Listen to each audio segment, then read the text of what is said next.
Welcome children. As you all know, in the last video I had told you that we will continue our next video with an activity based. And today, as I told you, we will continue our class with an activity on the plant tissue, that is growth of root in the onion bulb. Okay children, growth of root in the onion bulb. Before moving to this activity, as we always do, we will recapitulate what we had studied in the last class so that all who have not done my class in a proper way or have missed anyhow will be able to recapitulate what was done in the last video, and then we will come back to this activity which should be done by you at your home so that you are able to answer the questions asked by me. Okay children, let's recapitulate. As children, in the last class we had studied about the protective tissue, that is two types, epidermal protective tissue and the cork protective tissue. Both of them are the protective tissue found at different stages and in different layers. The differences between epidermal and the cork cells, all these had been taught you in the last video. We are just going for a simple revision. Epidermal cells are single layered as it is shown in the diagram over here children. Living cells present in younger plants, secrete cutin, covers entire plant body, occurs during primary growth of the plant. These are the children all important characteristics of the epidermal protective tissue. Okay children, then we will come to cork, which is found in multi-layered beneath the epidermal cells and after the secondary growth of the plant.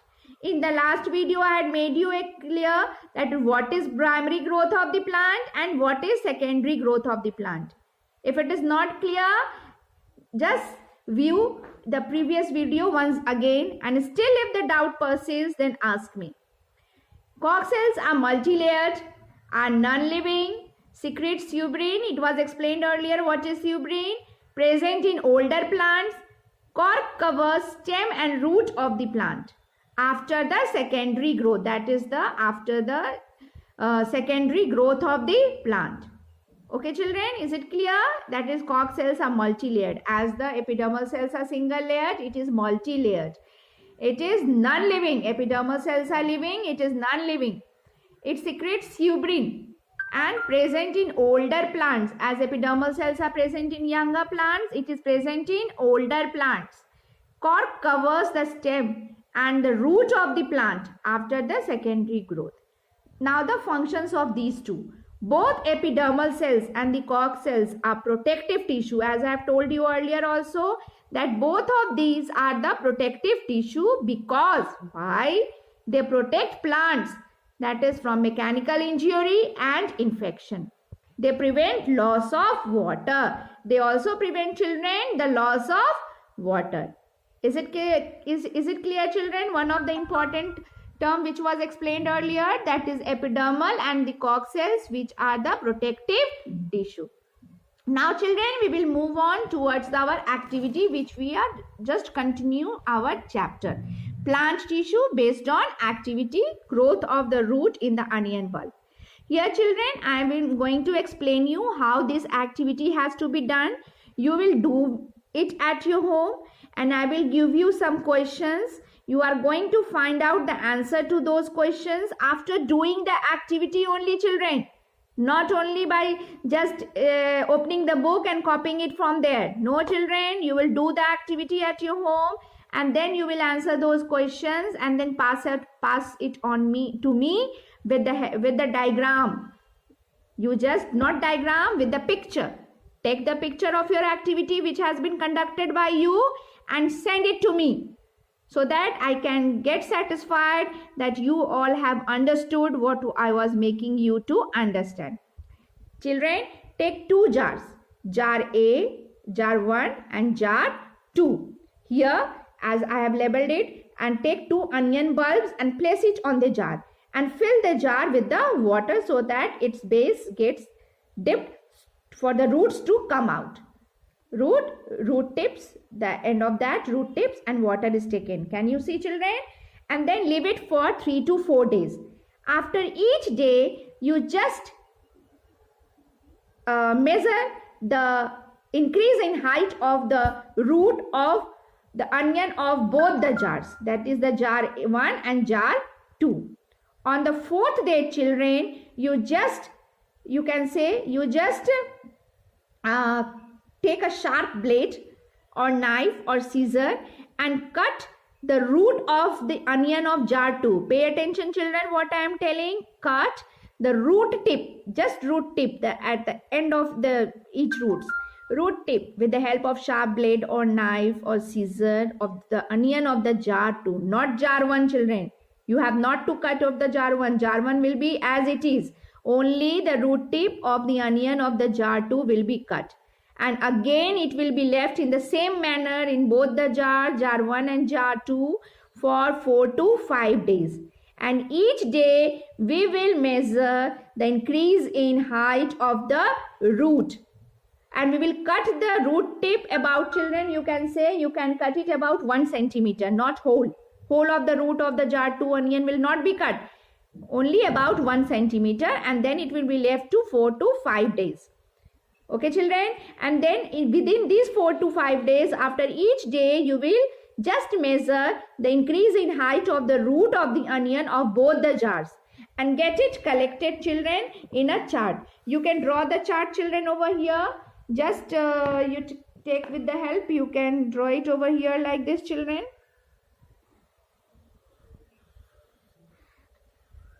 Make a column like this, children.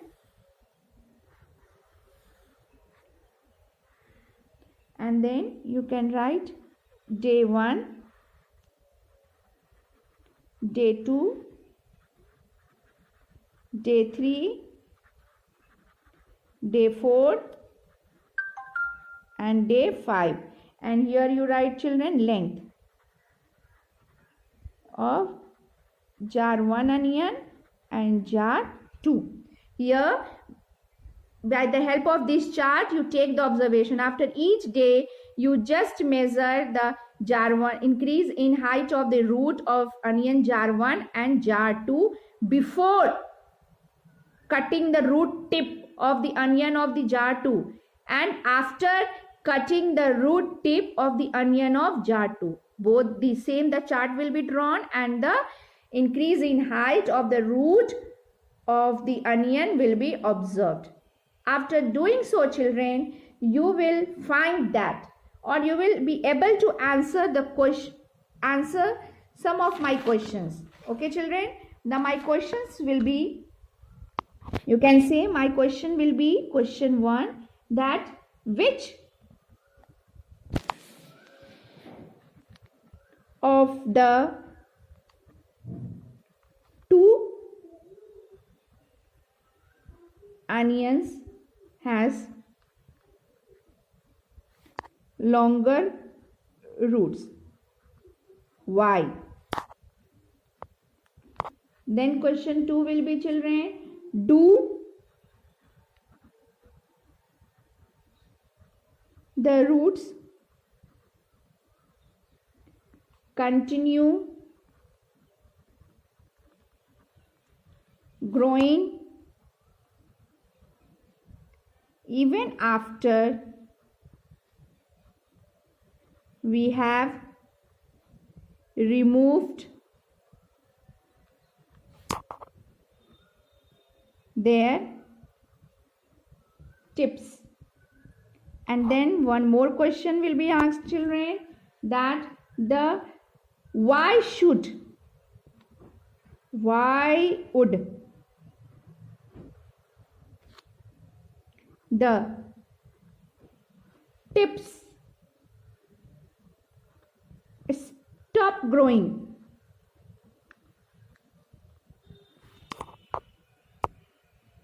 in jar 2 after we cut them? Okay, children, got it clear what I am trying to let you or know? That again I am repeating the activity. You just do it at your home. Take the picture or click the picture of that activity after each day and send me to our WhatsApp group, so that I come to know that you have done the activity and you are in a position to answer me the questions. Okay children, what I am telling, just take children 2 jars, 2 glass jars I have taken here, the jar 1 children and the jar 2, both the jars are taken, and the onion bulb has been taken by me children. Onion bulbs has been taken, both the jars onion bulb has been placed, and the jars are filled with water and left for 3 to 4 days. Each day this root of the growth in root of the onion is measured by me and is being recorded in the chart. And on the 4th day, I will cut the root tip of this onion, of the second jar onion, only the second jar onion children. I will cut the root tip over here, and again it will be left as it is here in the water, so that the roots can grow. Now it is left for 4 to 5 days, and again a chart is made and it is measured that each and every day that what was the increase in height or length of the root of both the jars. Onion, you can say onion of the both jars. And then children, we will come to know that whether apical meristematic tissue is responsible for the increase in height or increase in length of the root or not. With this activity, we will be in stage of proving out that apical meristematic tissue is whether responsible for it or not, and then you will be able to answer these questions. Which of the 2 onion has longer roots? Why? That after cutting and leaving for 4 to 5 days, cutting the root tip, which of the onion's root was longer and why? Do the roots continue growing even after we have removed their tips? Okay, why would the tips stop growing in jar 2 after we cut them? So children, once again I am repeating the same thing, that all of you are going to do the activity at your home and wrote down all these 3 questions. After completing the activity, just answer these questions in your words. Send me the answer along with the pic taken by you of the activity. Learn by this. The roots should be viewed over there, and one of the roots should be longer in size, one of them must be shorter. Whatever your activity seems to be, all those pics should be there. You send it to the group. Okay children, after doing this activity which you are going to do at your home, we are going to continue our plant tissue. Today I will have a second last class or last class with it. Then we will start the animal tissue. I'm going to discuss with you some of the important questions which may be asked, which has been framed by me, so that you are able to answer these questions and you are quite confident with you that you have understood the chapter in a better way. As a number of times various questions has been asked by me to make you understand that you have understood the chapter or not. This very time I am going to do the same thing, children. I have framed some of the questions with their answers, and I will give you some of the questions also as homework to answer it on your own words, which will be again discussed in the next class, and that will be the last class for the plant tissue, and then we will continue with the animal tissue. Name the tissue present in the soft parts of the plant, like pith and the cortex. You can simply avoid this word. You can simply ask question, name the tissue present in the soft parts of the plants. Which tissue is that, children? Parenchyma. Got it? I have made you understand in the theory. Where is apical meristem found? It is at the tips of the main stem, main root and their branches. State one main function of the parenchyma. One main function of the parenchyma is asked over here, children. That is storage of food. Main function of xylem. What is the main function of xylem? Transport of water and minerals. What is the main function of xylem, children? Transport of water and minerals. Identify the part marked as B over here in the diagram. This is the diagram over here. Identify the part marked. Then you can clearly see this picture, children. It is what? Stomata.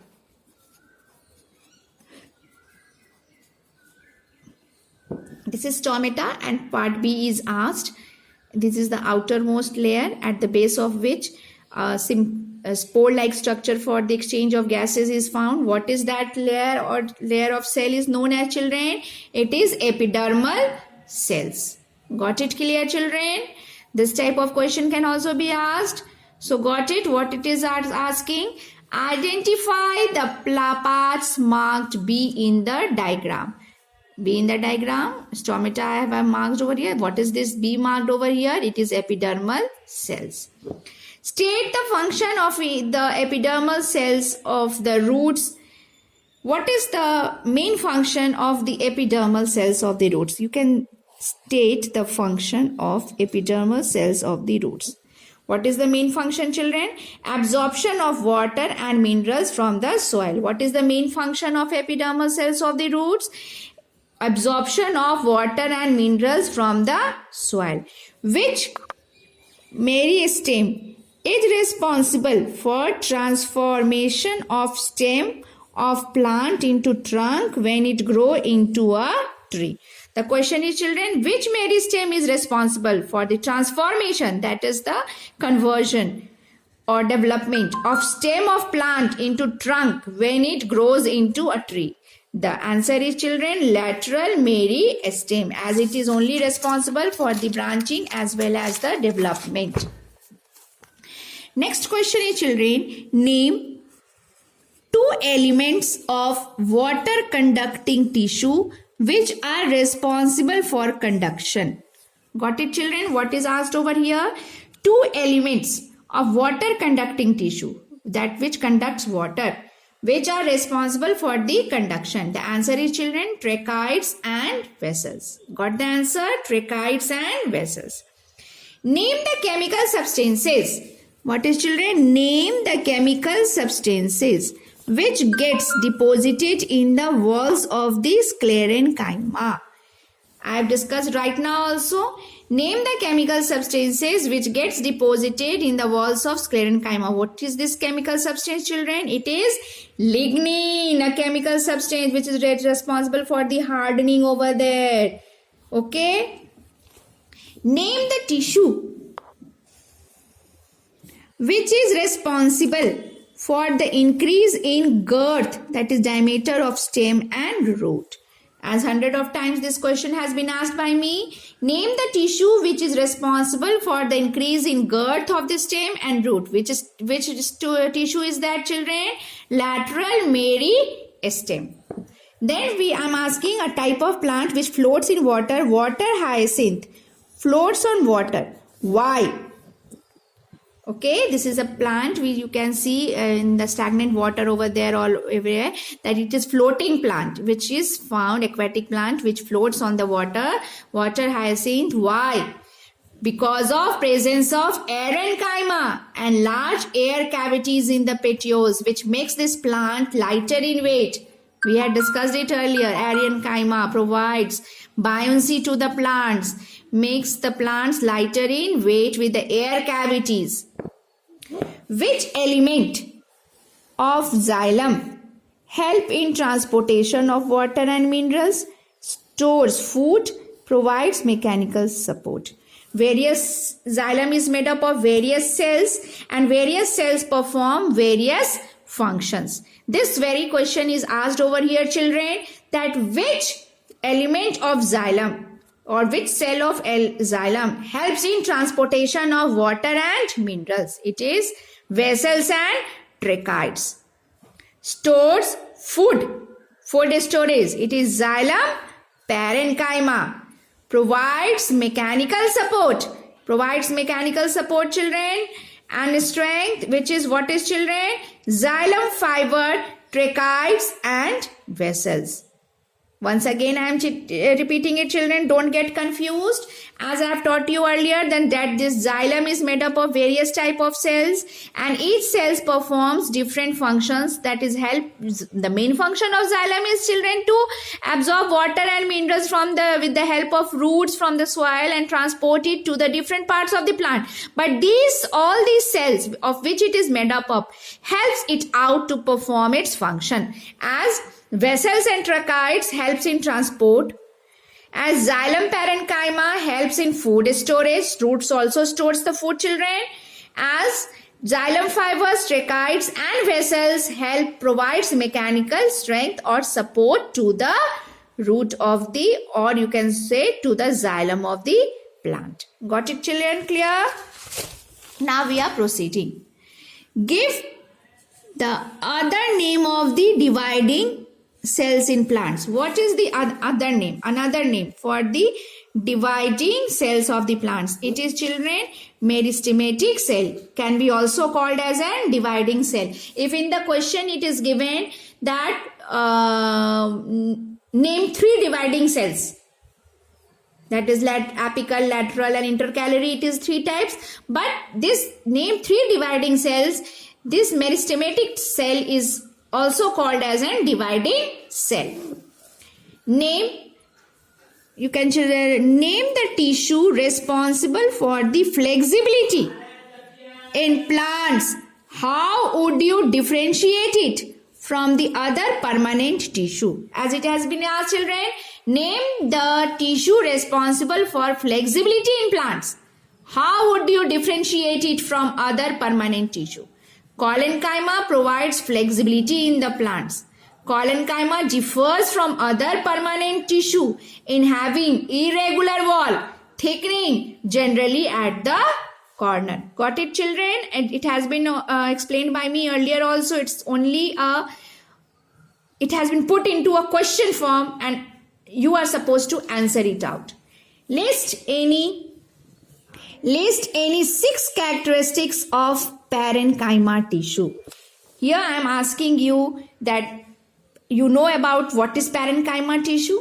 Now you have to write any 6 important characteristics of parenchyma tissue. With the help of this, if any other question is also asked, you can answer it, children. I have given one frame over here. As type, it is living, simple, permanent tissue. Cell wall. The cell wall is thin. Write the point-wise, children, that you will be able to answer the questions in a clear way. And no, you will not miss any point.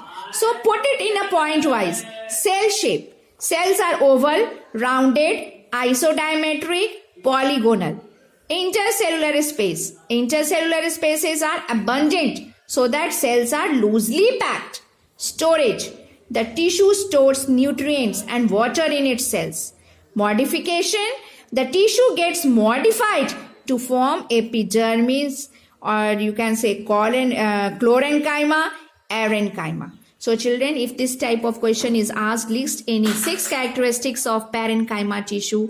If it can be asked as list characteristics of collenchyma, parenchyma, sclerenchyma, you just put all these points over there and write all the characteristics over here. So you will not miss any of the point and you will get the full marks and your presentation will be also very nice, impressive one. Got it, children, what I am telling you? Then children, after answering all these questions or after discussing all these questions, children, I would like you to answer some of the questions on your own, so that all these are also, children, very important.